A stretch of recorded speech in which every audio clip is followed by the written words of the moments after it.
every line here heading in this direction aims at the left vanishing point.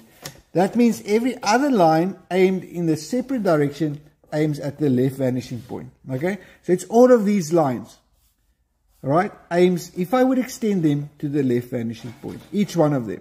Okay, why am I saying that? Because once I've drawn the start of this porch, this point here is in fact this point. And so what is the direction now that I'm taking from this corner?